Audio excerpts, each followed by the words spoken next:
I've gone over some of the history of the, good autistic advocacy organizations, let's move to the bad ones. The autism charities and advocacy organizations that do more harm than good. The sad part about researching these organizations is that they're all still going.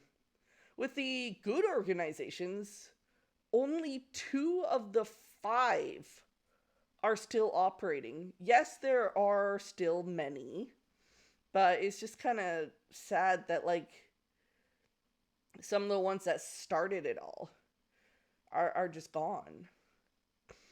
It's kind of depressing that the organizations that harm autistics are more likely to survive than the ones that actually do good.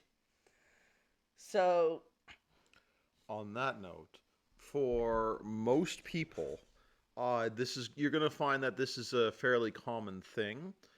That when it comes to organizations that would directly impact or harm a marginalized group, it's much easier for the ones who would do that harm to remain funded because their narratives more typically are comforting and more easily digestible by those exact same people who meet the status quo, who are currently in positions where, oh, that narrative makes me feel so much better about everything, and I know how to deal with that one because it fits what I already believe and it fits the status quo.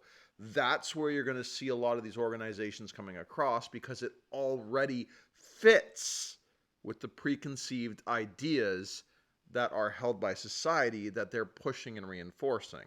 So, as crappy as it is, that is one of the major contexts for how organizations like that can continue. Sorry, just had to cut in with that. I'll just add that it's a lot easier to get funding through fear.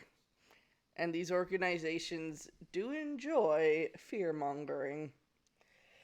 So, let's start with one of the oldest autism organizations, the Autism Society. I talked about them a bit in my live stream on autism acceptance. I'll try not to repeat myself too much, except for important points like how they were funded in 1965 by Ivar Lovas and Bernard Rimland, who also funded Defeat Autism Now. I've already discussed Lovas in my live stream about ABA, so let's skip over him and move on to Bernard Rimland. So Rimland believed that autism was caused by things like pollution, vaccines, and antibiotics.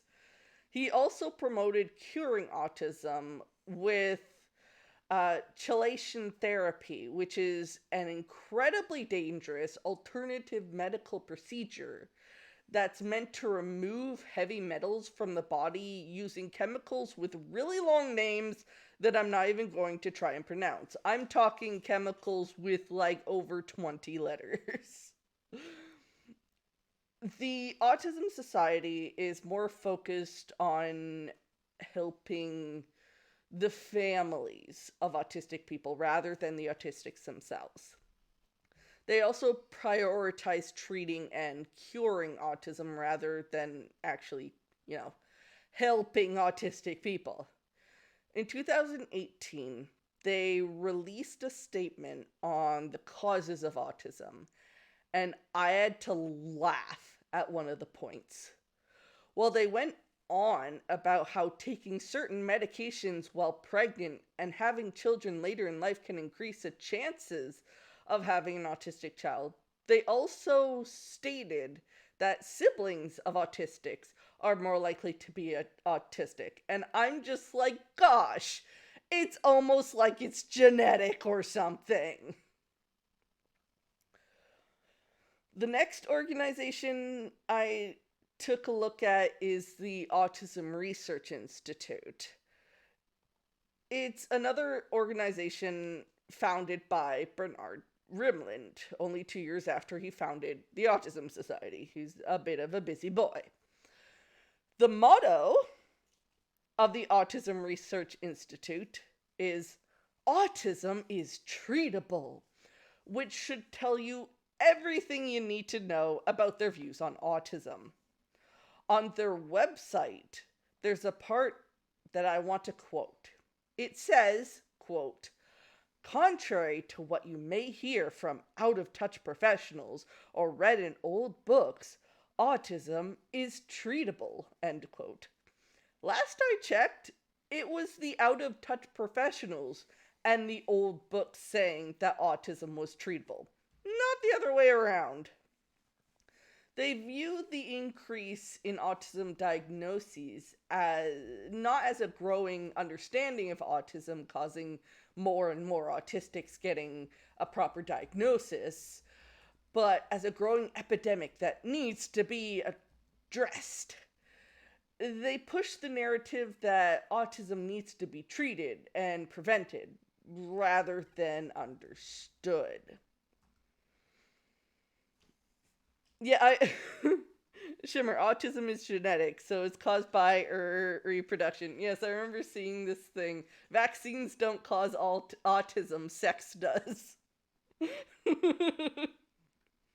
yeah, what Kayana said. So the third organization is the Center for Autism and Related Disorders, or CARD. It was founded in 1990 by Doreen Granpeesheh. She studied autism treatment under the direction of, guess who? Not Lovas. It's Lovas!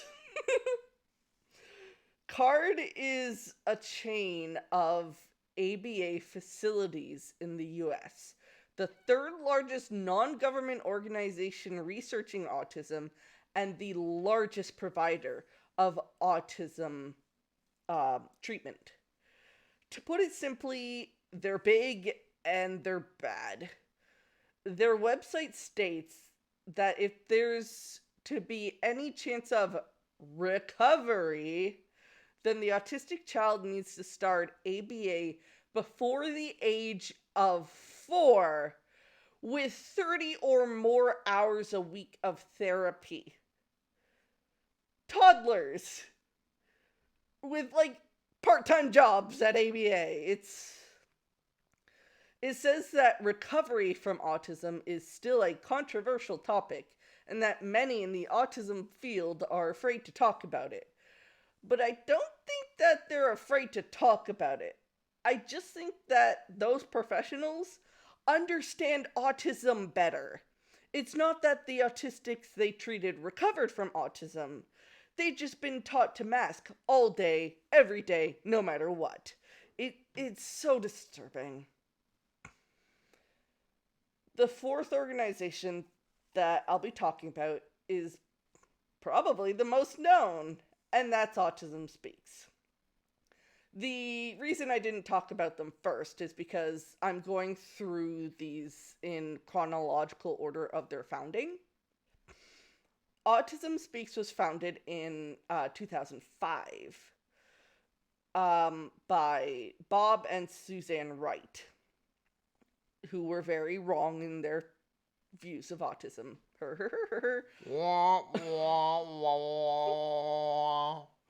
Sorry, I love puns.